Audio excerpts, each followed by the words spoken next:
यदि हम इन सिद्धांतों का पालन करें तो हम एक रोबस्ट, क्रेडिबल और इफेक्टिव कार्बन मार्केट बना सकते हैं जो वास्तव में सस्टेनेबल ग्रोथ को बढ़ावा देगा।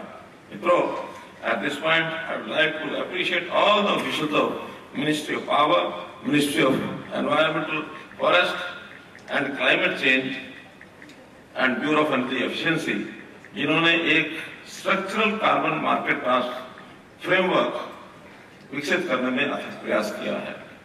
इंडियन कार्बन मार्केट केवल एक नीतिगत पहल नहीं है, बल्कि ये एक ग्रीन और सस्टेनेबल इकोनॉमी की दिशा में परिवर्तनकारी कदम है। ये दो प्रमुख स्तंभों पर आधारित है, कंप्लायंस मैकेनिज्म और ऑफसेट मैकेनिज्म। कंप्लायंस मैकेनिज्म बड़े एनर्जी इंटेंसिव इंडस्ट्री के लिए जीएचजी इंडस्ट्री रिडक्शन को अनिवार्य बनाता है, जिससे वे कार्बन क्रेडिट सर्टिफिकेट्स के माध्यम से अपने एमिशन टारगेट्स को पूरा कर सके।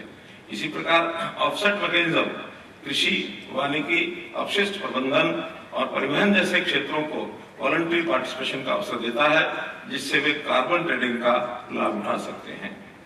As of now Indian carbon market के कंप्लायंस मैकेनिज्म में 9 सेक्टर शामिल किए गए हैं, जबकि ऑफसेट मैकेनिज्म के तहत विभिन्न कई विधियों पर विचार किया जा रहा है। Indian carbon market Paris agreement के तहत भारत के एनडीसीज के अनुरूप है, जिससे ये सुनिश्चित होता है कि हम ग्लोबल क्लाइमेट एक्शन के नेतृत्व में काम करते हैं, नेतृत्व हम करते रहेंगे। अगर मैं इस सार रूप में कहूं तो भारत सस्टेनेबल ग्रोथ और एनवायरमेंटल रिस्पॉन्सिबिलिटी के एक नए युग में प्रवेश कर रहा है। इंडियन कार्बन मार्केट के माध्यम से हम एक रेसिलिएंट, ट्रांसपेरेंट और इम्पैक्टफुल सिस्टम विकसित कर रहे हैं, जो हमारे डेवलपमेंटल एस्पिरेशंस और ग्लोबल क्लाइमेट कमिटमेंट के अनुरूप हो। आइए हम सब मिलकर इंडियन कार्बन मार्केट को एक ग्लोबल मॉडल बनाएं, एक ऐसा बाजार जो न केवल इकोनॉमिक ग्रोथ को प्रोत्साहित करे, बल्कि हमारे भविष्य की पीढ़ियों के लिए भी एक स्वस्थ ग्रह भी सुनिश्चित करे। I wish you all a successful conference.